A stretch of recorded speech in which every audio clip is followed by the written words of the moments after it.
Hey babe. Hey. What's going on? Well, we made a precautionary landing in this field. We come here pretty often.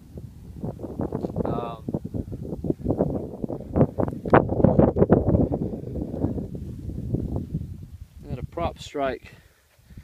Trying to figure out what it was. Right here, and it took off.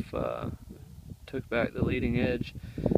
We just felt heard a little tick, and you could hear it with the prop. So I knew right away that it was something wrong with the prop. So we landed here, figured it out, and we got a buddy that's on his way to bring us some clippers and a file so we can get home. Yay! Yeah. Okay. Here's where the prop strike pulled the leading edge back.